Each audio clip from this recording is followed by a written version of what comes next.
ವಿಶ್ವದ ಅತಿದೊಡ್ಡ ವಿದ್ಯಾರ್ಥಿ ಸಂಘಟನೆಯಾದ ಅಖಿಲ ಭಾರತೀಯ ವಿದ್ಯಾರ್ಥಿ ಪರಿಷತ್ತಿನ ಜಿಲ್ಲಾ ಘಟಕದಿಂದ 76ನೇ ಸಂಸ್ಥಾಪನಾ ದಿನ ಕಾರ್ಯಕ್ರಮವನ್ನು ನಗರದ ಐಡಿಎಸ್ಸಿ ಕಾಲೇಜಿನಲ್ಲಿ ಹಮ್ಮಿಕೊಳ್ಳಲಾಗಿತ್ತು. ವಂದೇ ಮಾತರಂ, ವಂದೇ ಮಾತರಂ, ಸುಜಲಾಂ ಸುಫಲಾಂ ಮಲಯಜ ಶೀತಲಾಂ. ಅಖಿಲ ಭಾರತೀಯ ವಿದ್ಯಾರ್ಥಿ ಪರಿಷತ್ತಿನ ಪದಾಧಿಕಾರಿಗಳು ಸರಸ್ವತಿ ಹಾಗೂ ಸ್ವಾಮಿ ವಿವೇಕಾನಂದರ ಭಾವಚಿತ್ರಕ್ಕೆ ಪುಷ್ಪ ನಮನ ಸಲ್ಲಿಸಿದರು.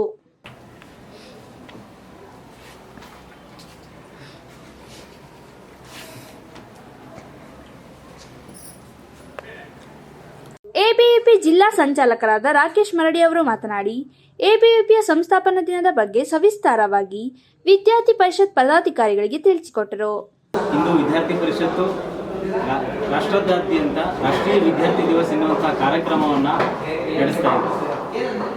ಏಕೆ ಅಂತ ಹೇಳಿದರೆ, ದೇಶದಲ್ಲಿ ಕಾರ್ಮಿಕರಿಗೆ ಒಂದು ಸಂಘಟನೆ, ಹಾಗೆ ವೈದ್ಯಕೀಯ ಕ್ಷೇತ್ರದಲ್ಲಿ ಇರ್ತಕ್ಕಂತಹ ವೈದ್ಯರಿಗೆ ಒಂದು ಸಂಘಟನೆ, ವಕೀಲರಿಗೆ ಒಂದು ಸಂಘಟನೆ, ಶಿಕ್ಷಕರಿಗೆ ಒಂದು ಸಂಘಟನೆ, ಈ ತರಹದ ಹಲವಾರು ಸಂಘಟನೆಗಳು ಉಟ್ಕೊಂಡು ತಮ್ಮ ವೈದ್ಯರ ದಿನಾಚರಣೆ, ಶಿಕ್ಷಕರ ದಿನಾಚರಣೆ, ಈ ಥರ ದಿನಾಚರಣೆಗಳನ್ನ ಹಮ್ಮಿಕೊಂಡು ಆಯಾ ಕ್ಷೇತ್ರದ ಮಹತ್ವವನ್ನು ಸಮಾಜಕ್ಕೆ ತಿಳಿಸುವಂಥ ಕೆಲಸವನ್ನು ಮಾಡ್ತಾ ಇದೆ. ಹಾಗಾಗಿ ವಿದ್ಯಾರ್ಥಿ ಪರಿಷತ್ ಕೂಡ ರಾಷ್ಟ್ರೀಯ ಮಟ್ಟದಲ್ಲಿ ತನ್ನ ಸಂಸ್ಥಾಪನಾ ದಿನವನ್ನು ರಾಷ್ಟ್ರೀಯ ವಿದ್ಯಾರ್ಥಿ ದಿವಸ ಅಂತ ಹೇಳಿ ಕಳೆದ 75 ವರ್ಷಗಳಿಂದ ಆಚರಣೆ ಮಾಡ್ಕೊಂಡು ಬರ್ತಾ ಇದೆ.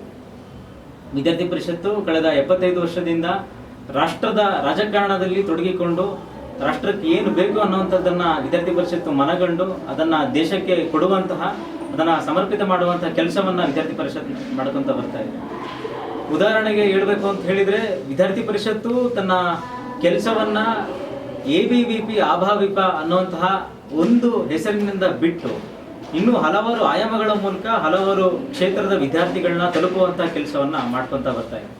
ಉದಾಹರಣೆಗೆ ಹೇಳಬೇಕು ಅಂತ ಹೇಳಿದ್ರೆ, ವೈದ್ಯಕೀಯ ವಿದ್ಯಾರ್ಥಿಗಳಿಗೆ ಮೆಡಿವಿಷನ್ ಅನ್ನುವಂತಹ ಒಂದು ಆಯಾಮದ ಕೆಳಗಡೆ, ಮೆಡಿವಿಷನ್ ಅನ್ನುವಂತಹ ಒಂದು ಆಯಾಮದ ಕೆಳಗಡೆ ಇಡೀ ಅಷ್ಟು ವೈದ್ಯಕೀಯ ವಿದ್ಯಾರ್ಥಿಗಳನ್ನ ತೆಗೆದುಕೊಂಡು ಆ ಒಂದು ವೈದ್ಯಕೀಯ ಕ್ಷೇತ್ರದ ಕೆಳಗಿರ್ತಕ್ಕಂಥ ವಿದ್ಯಾರ್ಥಿಗಳಿಗೆ ಏನು ಬೇಕು ಅನ್ನೋಂಥದ್ದನ್ನ ವಿದ್ಯಾರ್ಥಿ ಪರಿಷತ್ತು ಮನಗಂಡು ಆ ಒಂದು ಕ್ಷೇತ್ರದ ಕಾರ್ಯಕ್ರಮಗಳನ್ನ ಮಾಡಿಕೊಂಡು ಆ ಕ್ಷೇತ್ರದ ವಿದ್ಯಾರ್ಥಿ ಸಮುದಾಯಕ್ಕೆ ಏನು ಬೇಕು ಅನ್ನುವಂಥದ್ದನ್ನ ಕಲ್ಪಿಸಿಕೊಡುವಂತಹ ಕೆಲಸವನ್ನ ವಿದ್ಯಾರ್ಥಿ ಪರಿಷತ್ ಮಾಡ್ತಾ ಇದೆ. ಹಾಗೆ ಅಗ್ರಿಕಲ್ಚರ್ ವಿದ್ಯಾರ್ಥಿಗಳಿಗೆ ಅಗ್ರಿವಿಷನ್ ಅನ್ನುವಂತಹ ಒಂದು ಆಯಾಮದಡಿ ತನ್ನ ಕೆಲಸವನ್ನ ಮಾಡ್ಕೊಂತ ಬರ್ತಾ ಇದೆ.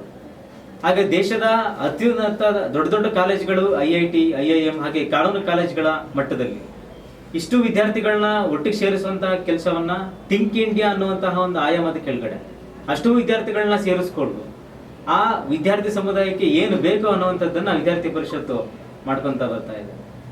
ಹಾಗಾದ್ರೆ ವಿದ್ಯಾರ್ಥಿ ಪರಿಷತ್ನ ಕಾರ್ಯಗಳು ಈ ವಿದ್ಯಾರ್ಥಿ ಜೀವನದಲ್ಲಿ ಮಾತ್ರನಾ, ವಿದ್ಯಾರ್ಥಿ ಸಮುದಾಯಕ್ಕೆ ಮಾತ್ರ ಸೀಮಿತನಾ ಅಂತ ಕೇಳಿದ್ರೆ ಇಲ್ಲ.